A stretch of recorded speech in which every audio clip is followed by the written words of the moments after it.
Hi guys, it's Christina. Welcome back to my channel, and I am here this afternoon with one of my friends that I met on Clubhouse years ago in the horror community.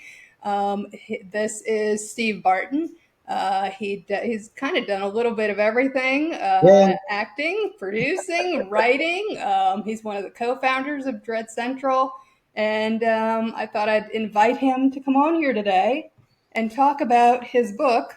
Make sure I'm holding it right side up. This is a book called A Comedy of Tragedies, and it just came out last November. Is that correct? Uh, Last December. Last December. It's Yeah. been a few months now, but it's been like the gift that keeps giving back to me, because it's a very strange book. I don't think people know what to make of it when they first Mm-hmm. get it Mm-hmm. because yes, they're expecting all the horror stuff and all the behind the scenes, and that stuff is in there, but it's also a very personal book. And the reason why I think it's so personal is because I don't think anyone could have appreciated where I got to without knowing where I came from. You know what I Mm-hmm. mean? So the whole Yeah. thing is a journey. And what's been really rewarding is a lot of people have been really resonating with the personal stuff. The personal stuff is really touching people. And to my shock and awe, some said even helping some. So it's been a real gift to put the story out there and to see how people react to it.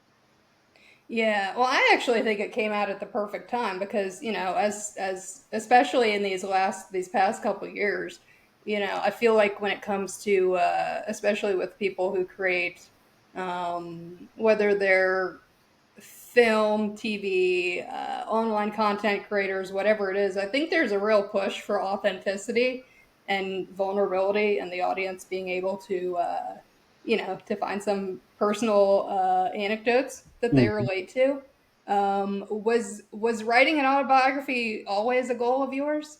No, I wasn't writing an autobiography at all. What I Mm-hmm. was doing is I always had like fucking demons rattling around inside my head, right? And so they were there so long and causing so much damage to me that I figured I would do the psychological thing, right? They always say, write it out and blah, blah, blah. So my job originally when I started this was just to get it out of my head Mm-hmm. and put it on paper or the screen or whatever you have. And my original intention with it was I was going to either, once it was finished, delete it or print it and burn it. And that was my intention because I figured that way I could free myself, or as they say, of these Right. long gestating chains that were around me. And one day I was sitting right here actually, and Danielle, my wife, I hate calling her my wife because it sounds so fucking subservient, but Oh. it's just such a weird term. And Mm. also, I'm married, and who said that was okay? It's fucking weird, man. And so she came over and she knew I was writing this stuff, and she was like, "Hey, that thing you were writing, do you still have it?" And I was like, "Well, yeah." And she's like, "Well, can I read it?" And I'm like, "What the fuck for? You married me. You know all this shit already, right?" Mhm. And she was like, "Well, I'm just curious." So I said, at that time, it was like half written. I had just gotten to the point of what would have been, I guess, the midway of the book. And I sent it to her, and, she disappeared for a few hours. And intermittently, I'd hear her laughing or I'd hear her crying. And I'm like, fuck, what did I do? Right? Yes. So she comes back downstairs and I look at her hands and there's no divorce paperwork ready. So I'm like, all right, well, win. I got away with it again. Yeah. And she sat down across from me and she says, "You can't delete this. You can't burn this. You have to finish this." She said, "I've seen a lot of people talk about the stuff you talk about in here. And I've never seen anyone talk about it like you do." And the reason for that, I guess, is because I was writing to myself. All the absurdities of this situation, um, I was writing for me. So Mhm. my Right. complete What you know, yeah you were my, doing just that. my complete stream of consciousness is what ended up coming out of me at that time. And she said that she thought that if people read this, there was a chance that maybe it would help them, that they wouldn't feel as alone. And that was something I had never considered. And I was like, okay. So it took another 2 years after that. The book took about 4 years from start to finish. And then when I finished it, I was like, well, shit, man, if I would have known people were going to read this, maybe I wouldn't have been so explicit in a few areas. And I'm like, do I go back and change that? And then I'm like, oh, that's too fucking much work. So what I did was I just went back. I wrote a little intro. I didn't delete a single thing. If anything, I just added to it so it would read like a cohesive story as opposed to just me blurting out shit that was in my head. Because I didn't know. I mean, I started from literally my first memory, you know, of what the first thing I ever remembered being alive on this planet is where the book starts. So it was a really unnerving, I want to say, prospect to write out all that stuff and just let it bleed like I did. And now it's kind of even more unnerving that literally anyone could pick up a book in a few hours, know every single fucking thing about me. But it's been very cool. It's been very rewarding. Matter of fact, just to give an example, I was at Monster Mania a couple of weeks ago, and Danny and I were just walking around the show floor. I'm looking for stupid shit to buy because that's what I do. I'm a man child and I like toys. So walking around looking at all the cool shit that they have there. And this guy just stopped me out of nowhere. And he's like, I recognize you. And I introduced myself because I knew it. And he told me that he had read my book. Mhm. And he said when he was reading the part about my dad, his dad was in the process of dying. Mhm. And he said my book helped him through that in such an incredible way. And I was just floored. I mean, that's like the best case scenario. To me, that was like winning an Mhm. Oscar. Right. And Right. not for my ego, but just to know that somebody was out there and somebody was beside themselves and they took some comfort and found some insight into how to deal with the situation from my experiences. And I think that's been the best part of it. So it's all Danny's fault, really, why the book exists. But but it's been very strange to talk about some of the things I've spoken about and to Mm. give the insight that I did into a lot of the horror industry. Like I know I lived a very charmed life in terms of having mentors like George Romero and Sid Haig, and I know how lucky I am to have had them in my life on such a personal manner, but no one really, other than their other friends, no one really knew them like I did.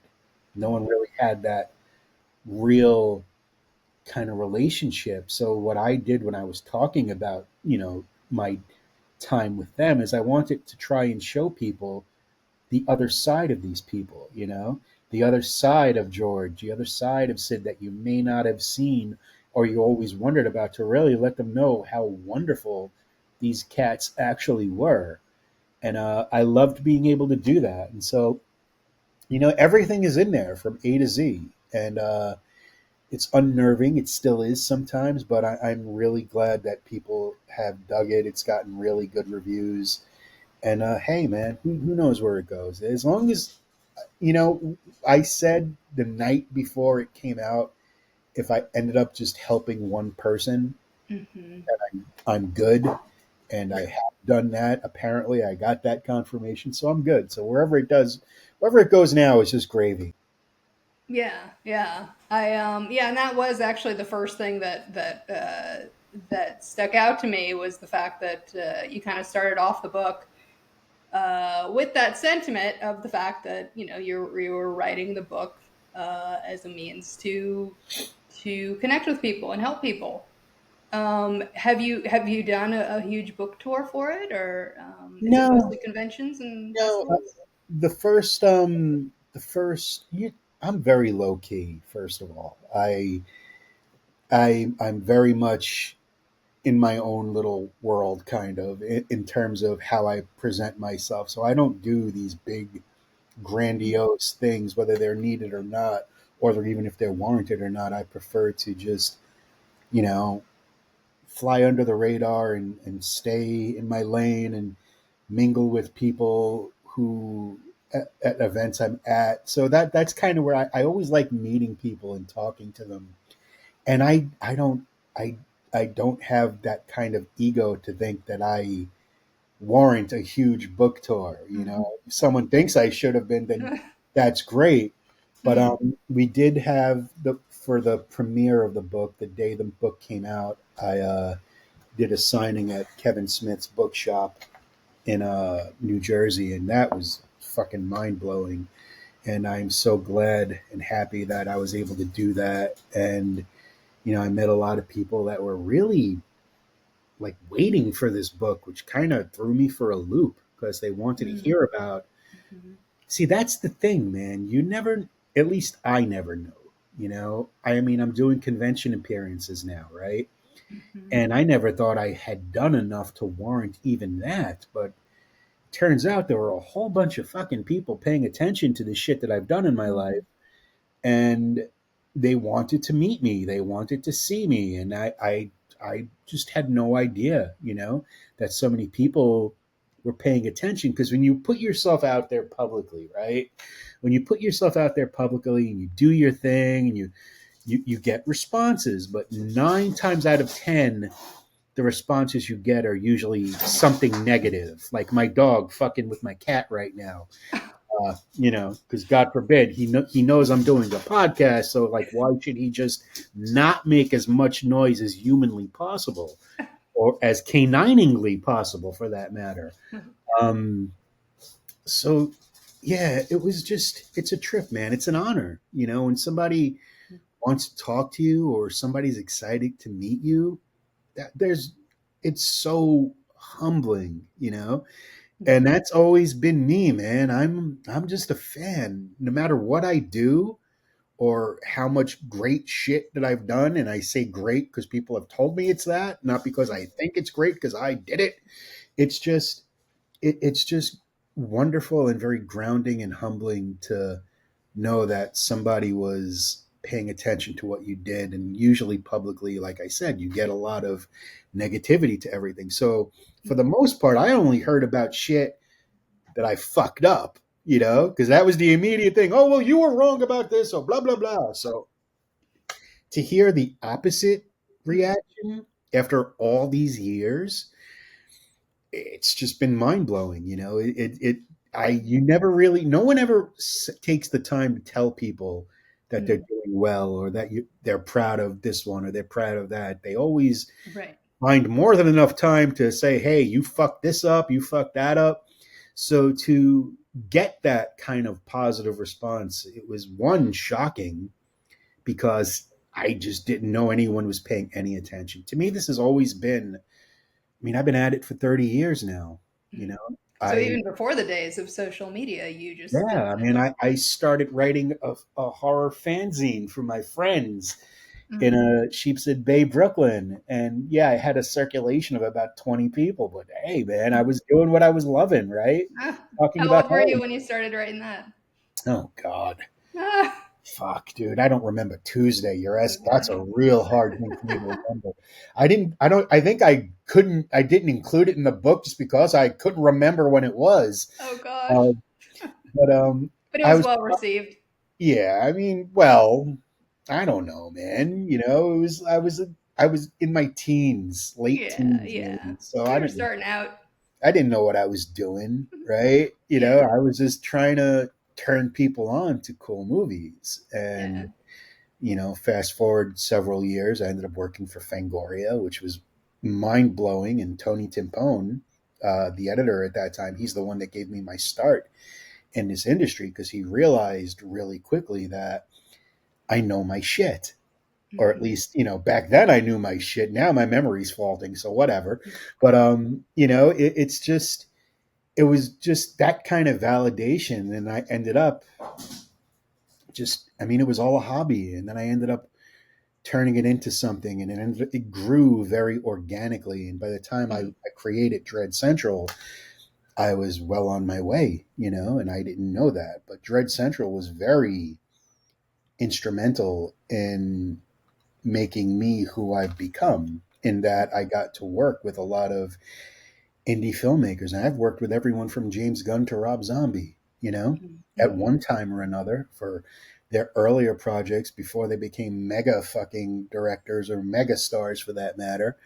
And it's just really cool to have been on that journey. And, most of the people, I would say 90% of the people I grew up watching on TV or in movies, I've befriended them and we have great relationships. So it's really, it, it's, That's got to be surreal.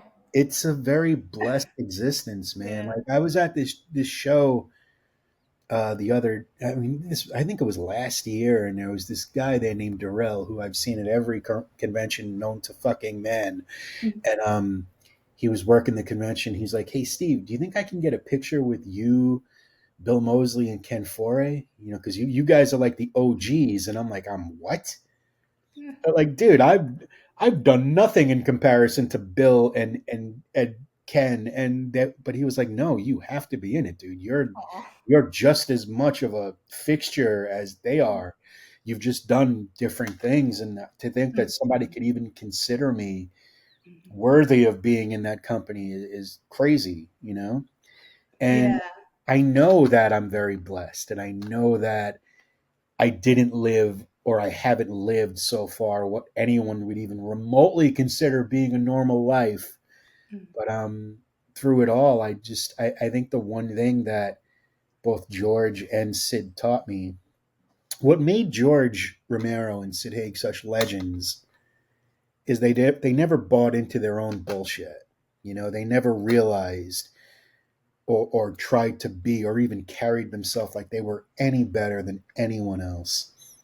And they instilled that in me. And that's why when I do a show or I do an appearance, as soon as the appearance is over or the show is over, I go right to the bar and hang out with the fans because that's where I belong. That's where I love talking to people and hearing about what movies they like and what experiences they had. So it's been a very weird ride, Christina. I ain't gonna lie. It's a strange thing. It keeps getting stranger. I never in a million years would have pictured myself married. I never would have in a trillion years would have pictured myself with stepkids and step grandkids. Oh You wow. know, so I'm like, you really allowing me around your family? That's bizarre. I'm Uncle Creepy. Hi. Uh, so it's been really cool in a lot of ways. In a lot of ways, I keep getting turned on to parts of my life I never knew I needed or I never knew really existed. And so it's been great, man. It's been really, real. I guess the only word that really can sum up the whole thing is it's just been very humbling. You did touch on one of my questions I was going to ask you. What Hmm. so out of these people whose work you've admired that you became friends with, what's been some of the best advice you've gotten from them The that's best, helped you maybe not only career-wise but also just with life in general? yeah. There are two things. One from Sid, and one from George that I've carried with me my whole life, or at least since they've imparted such wisdom on me. Sid's was a little bit simple. He told me one day, he goes, Steve, you need to know when to shut the fuck up and listen. And he was right. That's what I Mhm. needed to do at that point because I was always I'm very loud and I'm very rambunctious. And Mhm. when I'm in a room, people know I'm in the room. Mhm. And he's like, sometimes you just learn more from just listening instead of talking and engaging. And he was 100% right. And Mhm. that was my best advice from Sid. My advice from George is a little bit different. Survival of the Dead came out. on, or was coming out on Blu-ray, and I was with him at his house in Canada, and we were recording the commentary. And that commentary is very funny Mhm. because I think they had Mike Felcher, the guy who was producing the special features of Red Shirt Pictures, which has done an amazing job of creating this incredible supplemental material. I always said when I was a young motherfucker coming up in the business that I wanted to be Mike Felcher because he had that Mhm. cachet, he had that life, that knowledge, and Mhm. he's ridiculously charismatic. And we were I think Mike wanted me on that commentary not just because one, I was in the movie and got to play one of the featured zombies, which was fucking mind blowing that George let me kill someone on screen. Mhm. Um, Mhm. he wanted me in it because he knew that given the relationship that George and I had, that I would get a completely different commentary out of him than he would have given anyone else. Mhm. Mhm. And that's exactly what happened because, you listen to it and you, number one, if you're really paying attention, you could hear that we started drinking early in the fucking commentary. Mhm. And by the time it was over, we were shit faced, you Mhm. know? So the commentary started with us talking about the movie and ended with us talking about Led Zeppelin and shit. Oh. It was a really interesting commentary. And after it was over, we went out, we got something to eat and got to sober up a little bit. And Mhm. we went back to his place, and I'm sitting on the couch next to him. Number one, I'm sitting on the couch with George in his house. How fucking mind blowing is that? Just alone. I never really stop and put that shit in perspective, but if you would have told 14-year-old me that would happen one day, I would have been like, you're out of your Mhm. fucking mind, dude. Yep. Yeah. Um, but I was sitting there with him, and he was looking at me, and he goes, and George is an old hippie, and this is exactly how he spoke. He goes, Steve, you got to promise me something, man. And he slaps me on the leg, and I'm like, sure, George, what do you want? He goes, do me a favor. Whatever you start in your life, make sure you fucking finish it.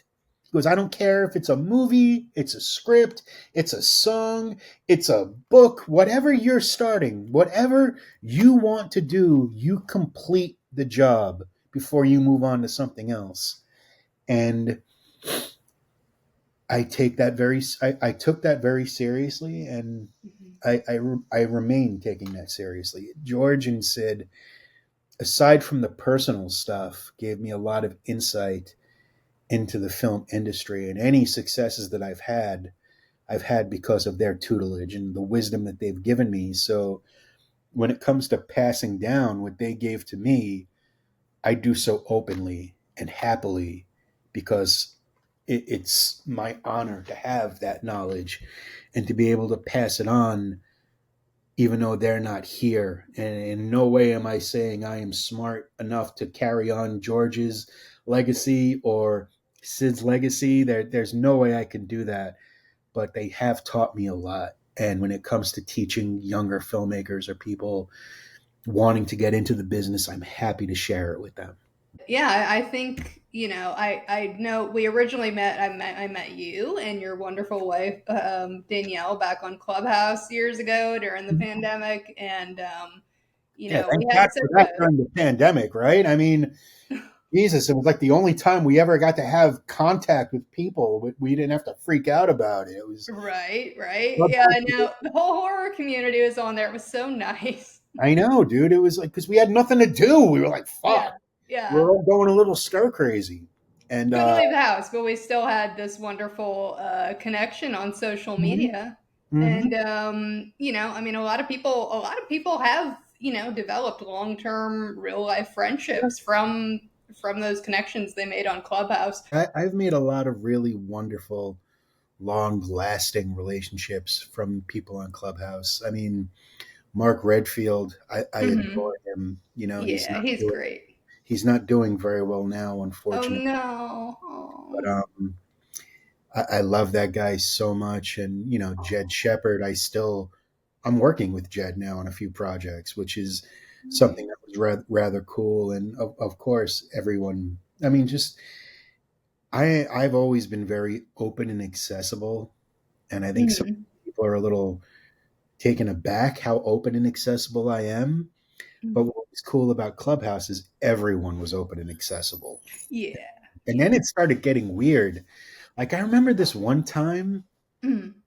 they used to talk about it coming on stage where they would only let specific people talk and then they would take questions from other people who are in the Mhm. audience listening. Right. And this guy, I forget who it was, but someone had a question for me and he wanted to charge them for me to answer.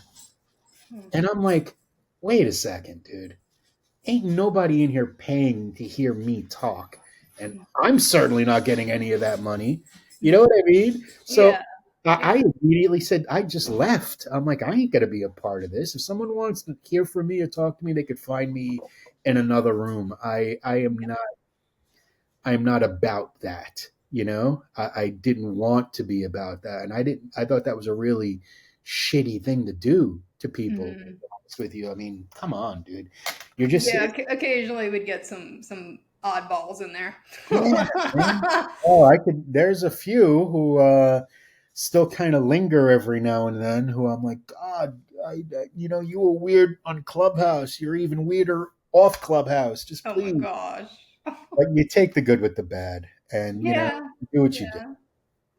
Yeah. Speaking of your lovely animals that you were referencing earlier, what kind of animals do you have Oh, currently? dude, we have the entire gamut of canine intelligence in this house. Mm. We have a golden retriever who's this majestic, beautiful, smart as a fucking whip animal. Like if I came home and Fiona, our golden retriever, was doing trigonometry, it wouldn't surprise me at all. And then on the other side of the spectrum, we have a French bulldog that's literally a potato. And so it's like you have Einstein and a potato. And literally, it's like the entire gamut. They couldn't be more opposite in terms of smarts, but they're both extremely lovable in their own way, Aw. except when the French bulldog just keeps farting and farting and Oh my farting. gosh. And dude, he could clear a room in like seconds. It's Oh amazing. no. Like, how did this thing that's so small make stinks that are so big? It's Oh no. insanity. But yeah, animals, man, I can tell everything I need to know about somebody by how they treat animals. We don't Yeah, deserve, definitely. we Yeah, don't there deserve. are a lot that is one of my favorite things about the horror community is just how many people you will find who are animal lovers and who love sharing photos and stories Oh, dude, about their dogs and cats and we don't, reptiles and everything we, else under the sun. we do not deserve animals, man. They're so wonderful and they love you unconditionally. Like, Yeah. and they don't ever try to hurt you, unlike some people. They're Yeah. always there for you, and they're little angels. And now they're playing Bitey McBiteface. They know They you're know, talking they about know, them. they know when I'm on a podcast because they have to cause as much of a ruckus as possible. But Yes. yeah, we have the two dogs, we have two cats, we have a snake, we have a ferret, we have a rabbit, we had two birds, but Mm. they were very noisy and they Right. eventually died. And I was like, I don't think we need to replace them. And no offense to the bird lovers, but these fucking things, all they did was make noise 24 hours a day, Oh my gosh. Were they indoor birds or outdoor? indoor. Okay, okay. So So we, which of these animals in the house kind of thought that they ran the house? oh, the French bulldog thinks he runs. Okay. There's no question about that. Like, he'll literally walk around, collect all the dog toys, and then arrange them around him so he could sit in the center of them. It's like I've never seen anything like that. He constantly is resource guarding. It's hilarious, Oh my gosh. and he wouldn't be happy. I mean, if he could somehow Mhm. meld with Danielle and become part of her body, he would do that. And I can't blame him, but still, dude, it's like he's velcroed to her all the time. Wow. Except when she's not home, then he's velcroed to me. I'm like sloppy fucking seconds to this dog or something. Are any of the animals like named after like some of your favorite horror movie characters, or just movie Um, and TV characters in general? Not really. Cars, well, I guess a couple of them are. Cars, the ferret. Cars stands for Captain Art Romero Spaulding. Okay. Fiona, our golden retriever, is named after obviously Fiona from Shrek. That Oh, okay, okay. wasn't my idea. And the French bulldog, his name is Inigo Montoya from Princess Bride. Oh, nice. And Danny's snake is named Hisstat. Oh, wow. So yeah, there are. I guess there are quite. I guess the only ones that really aren't are the cats. Yeah. Mm. Although Loki is a character in the Marvel universe, but I don't think that was really the reasoning behind him getting named Loki. Oh, And wow. Daisy's a little bitch. She's going to be 20 years old soon. She's the fuck. Oh my god. She's amazing. This the only thing in this world this cat likes is me, and I'm okay with that. Oh, wow. Yeah. I'm pretty sure I've brought her back from the dead at least 4 times. Oh my gosh. Yeah. Wow. Yep. That's pretty incredible. Yeah, there's an animal wherever we go in this house, except even the bathroom, because if Danny dares to shut the door while she's taking a shower or the bath, Mm, the dogs are either right outside the door or pushing their way in. mm, So mm. Danny very much is the queen of the universe in this house to all of the animals. Oh, wow. Um, so what can you tell me about I've been curious about what's the story behind this cool cover of the book? You know, I'm glad you asked that. I when I think of things, I think about things that it's very I put so much thought into everything, and it's never gonna ever no one's ever gonna notice like what is there. But I'll let you in on a few things that some people don't know that I don't think I've ever even talked about. Uh, Number one, I think I've always felt like my life was holding me prisoner, you know? And that's why they say when you die, your life can flash before you like a movie. Well, my life has been so fucking weird and strange that it started flashing while I was alive. And I felt like I was being forced to relive these moments that I didn't want to relive over and over again. And that's why the book, you see me chained to a movie theater chair. And then the screen is my life. It's a comedy of tragedies. When you read the book, you understand why that is titled that, because that's what my my life has been. But there are some subliminal things in the title treatment that I've never really spoken about or talked about. Like there's some pivotal points in the book.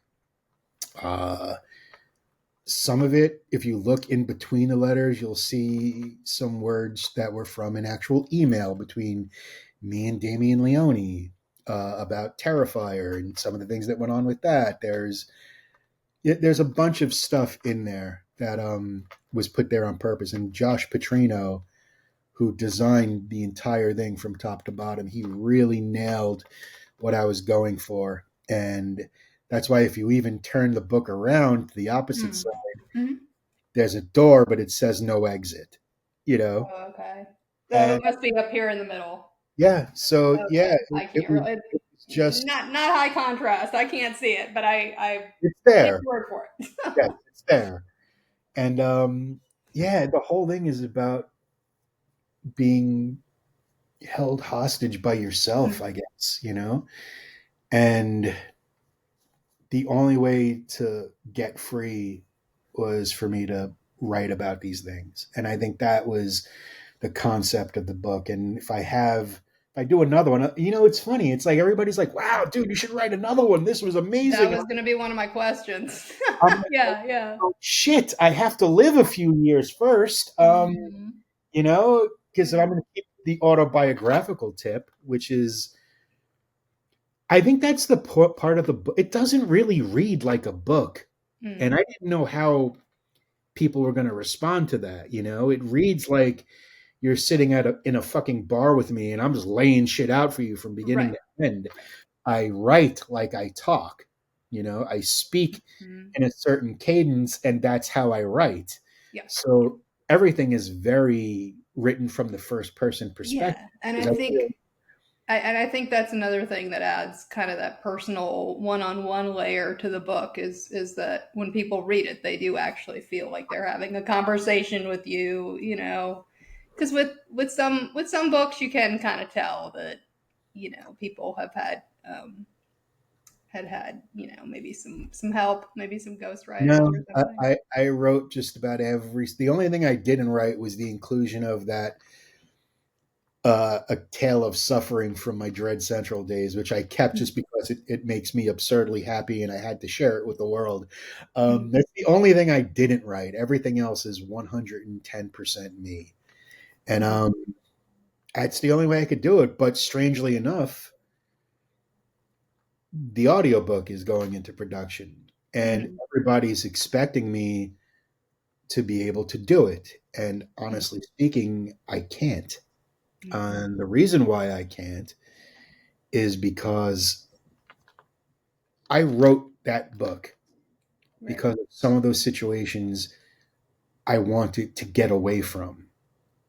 So for me to go back and relive those moments that I tried so hard to get out of me, Mhm. it would be like going backwards. I mean, I will appear in the audio version in certain parts, like the thank yous, and Mhm. I'll do an intro or something like that, but I can't bring myself to go back to some of those places again because that's why it would be like putting back on the chains. Mhm. And I Mhm. don't want to do that. I feel when I got all that out of my system, I legitimately felt better. And yeah, I know some people who haven't read it or listening to this and wow, what the fuck did this dude endure? But there was some heavy shit in there, man. And there was the type of stuff in there, unfortunately, that everybody deals with, but no one ever talks about. Right. Very Right. personal things. And it's really cool. But as for a sequel, I already have a title. I know what I'm going to call it. The cover of the book will probably be very much almost the same, or just the broken chains would be on the chair seat instead of me sitting there. Mhm. It's just I have some incredible things in the works that would make an incredible continuation, but I have to see how they're all playing out you know, in Mhm. order to really put them down. I mean, there were certain stories I kept out of the book for specific reasons. One of the stories that I wrestled with for a very, very long time. Um, I've lived a strange life, man. I've lived a really strange life.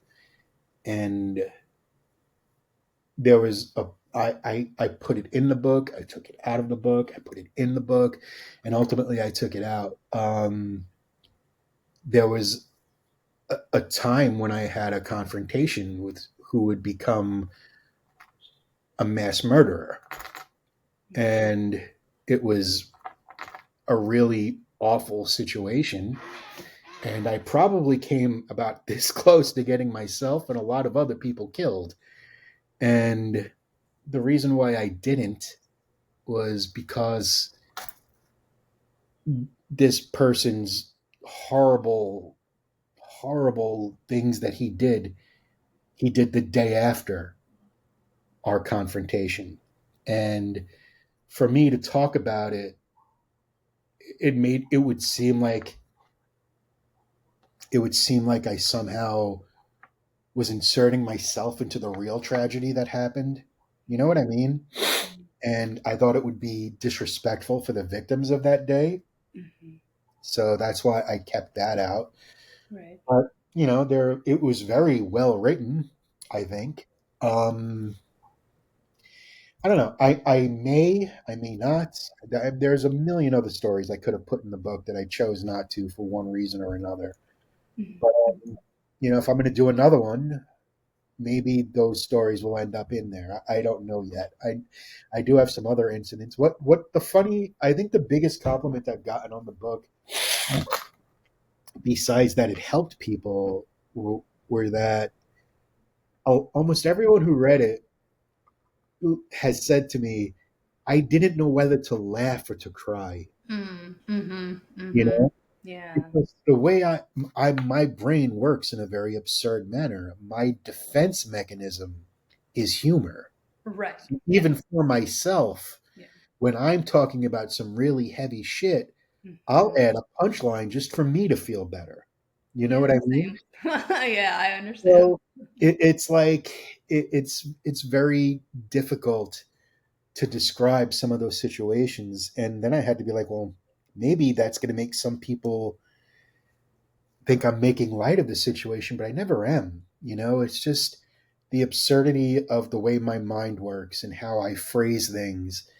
And there were certain things I didn't know if I was qualified as a writer to even write about. And I hope that I was able to get the points across. I think I did. I'm talking about my mom, the 9/11 stuff. There was stuff in there that I didn't think I had the chops to write about and convey exactly how they were making me feel or exactly what the situation was like. But everyone has told me that, like, I've always asked people, what did you think about the part with my mom? Did you get that I was in shock, you know? And I couldn't really grasp what was actually happening. And I wrote that in a very specific way, that tried to. I mean, that was the thing, man. When I said let it bleed, I wouldn't have been so explicit. In order for me to get these actual horrors out of my head, I had to go back and try to remember every single detail of them, Mm, mhm, and that's mhm, what I did. So I think it worked. I never, it's funny, I never considered myself a writer mm, ever. I mhm, still don't, because mhm, even though I guess I wrote a book, but I mean, I've written scripts, I've written anything I've ever done, I've done my way and with what I knew how to do. I taught myself everything. I never had mhm, the benefit of college because I grew up very poor. I never had the benefit of parental guidance because I come from dysfunctional family circus.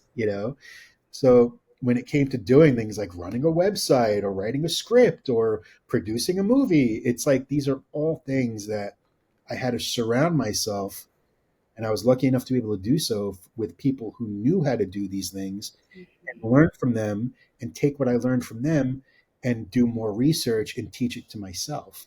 Like when I created Dread Central, I wrote almost every story on there hand coded. This was before the years of a template where you could just press a mhm. button and a word is bolded or underlined. This was Yeah, yeah. me writing all the tags, and Right. every single bit of that code is stuff that I taught myself from research. So it's like I never had the benefit of, I guess, actually knowing how to do things the right way. Mm. Like there's probably the right way Yeah. and the way I did it. Ah. And I even say in the book, I don't recommend anyone try anything that I've done the way that I've done it. It was really difficult and probably stupid, but it got me to the same place. And I think that another reason why maybe the book resonates with people is because it is an underdog story. You know, it Mhm, is like, I'm a cockroach. I don't give up. I don't go away. I will stay in the fight because I feel like I should be in it. mhm, And I'll be honest with you, there are times where I'm exhausted and I don't know how much more I could keep punching, but I also am of the mindset that I'm going to keep on punching until I just can't. mhm. And that's where we're at. The book ends on a sour note, but also a positive note. Mhm, And I you can't complain about shit, you know. mhm, Um, there's been a lot of heavy things that I've dealt with, but in the book, I don't complain about them. I just mhm, say what happened. I say what I did to deal with it, and I moved on. mhm, You could be the victim of your own fucking shit, dude. And Mhm. the only way to put down baggage is you're the only one who can do that. Yeah. You Yeah. have to be the one to take the baggage and put it down, let it go, and walk away from it. And no one's going to do that for you. I've lived my life knowing that I am the plan B and there is no help coming, Mhm. you know? So that's the message of the book, is to be your own plan B, to Mhm. know that this is on you and you can punch forward, or you could sit on your ass and let life beat you down. I chose never to let life beat me down. I could have. It's not lost on me that I could have been in jail. I could have been an alcoholic. I could have been a drug addict. I could be dead right now, you know? Mhm. And I chose a different way. And it would have been very easy to choose the easy way, and that is to just blame everything for your circumstances. But if you really want to place blame for your circumstances, you have to place it on yourself for letting them affect you, you know? Mhm. Listen, I'm a street kid from Brooklyn, New York. I come from nothing. I come from the gutter. And if I could somehow find a way to make something of myself, even on the level that I have or the levels that I would love to one day aspire to, if Mhm. I can do it, and I'm a shithead, anyone could do it, you know? And I think that's like another message of the book. And I think that's why people are responding to it, you know, because it is a fucked up story, but this is life. Life is fucked up. There usually isn't a Hollywood bow put on everything, you know? Mhm. You, you get to an end of one situation and another door opens. You have to deal with that situation and everything that comes along with it. But I'm a firm believer that you put yourself in situations. So you got to really think about that and realize that whatever's going on around you or has happened to you or will happen to you or how people perceive you, you ain't got nothing, zero control over any of that. But what you do have is you have absolute control over how you react to it. Mhm. How you react to it is going to dictate who you become and how you are. So it's all about reactions, man.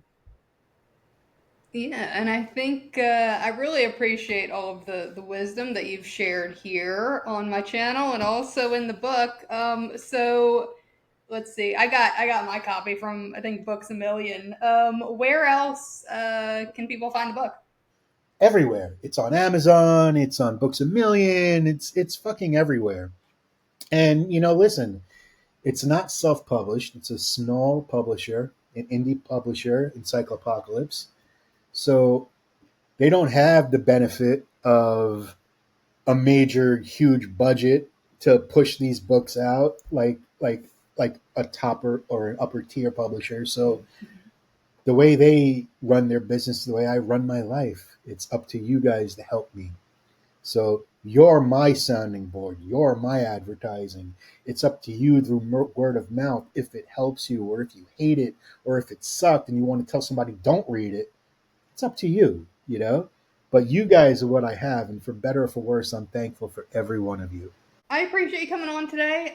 Is there anything else that you wanted to talk about? Like any other projects you're currently working on, or Yeah, anything that you'd like to promote in addition to this? there's one thing actually. One of the main things I hated about not doing Dread Central was Dread Central gave me the ability to work with all these indie filmmakers to help get their stuff out there. And when I left Dread Central, I no longer had that avenue. So what I started doing is I started consulting. And obviously I can't do it for free because this is industry stuff. You know what I mean? Yeah. I don't, but I charge way below what average is. And I do that consciously because I know how expensive it could be to write a movie or to produce something or anything. I mean, I have the ability to be one of the few people who've been on every side of the spectrum, from directing to fucking marketing to producing to writing. So I've done pretty much everything there is to do in this industry, short of directing myself. And maybe I'll get there one day, maybe I won't. I haven't decided if that's something I want to do just yet. But if people have projects and they're not sure if they've got something, or they're not sure if they should move on or they should pursue, or they want help writing something, they could email me at brainwavestalk@gmail.com, and let's talk about it. I like I said, my rates are incredibly low, and I only do that because, listen, this is a weird situation in life. There's nobody I know right now, from the biggest filmmakers to the littlest filmmakers, that isn't suffering in some way. Mm. And we're all just trying to hold on and keep ourselves going. So if you have an idea, or you have a short film, or you have this, you need eyes on it, eyes that have been where you need them to be, email me. We'll talk about it. I think that's a great note to end on, and I appreciate you being on here today. And I'm sure a lot of people in the audience are going to find this really helpful, and hopefully they will pick up your book, A Comedy of Tragedies. Is it just available on paperback, or is it? I know you mentioned the audiobook is There's on the paperback. It's fucking everywhere, dude. It's like I'm herpes. I spread throughout the website. land. It's hardcover, it's paperback, there's a Kindle version, the audiobook is coming out early next year. There's even going to be a coloring book version, which is fucking insane. Because anyone that knows me and knows how fucked up my imagination is can only imagine what's going to be in this fucking coloring activity book. It's Oh going to wow! be pretty fucking ridiculous. Chris Butler Designs is helping me with that, Oh and cool. we've been bouncing ideas off each other. So there's a lot of really cool stuff coming, and I have several projects in various degrees of production. So keep your eye out, man. There's a lot of stuff coming from me, much more than you would have expected coming from me. That sounds awesome. So thank you so much for being on here. Thank you to everybody who's watched the interview. And if you haven't subscribed to my channel already, please do. Please give this video a thumbs up. I'm going to go ahead and link Steve's social media in the description, as well as the book. And I'll see everybody next time. Bye.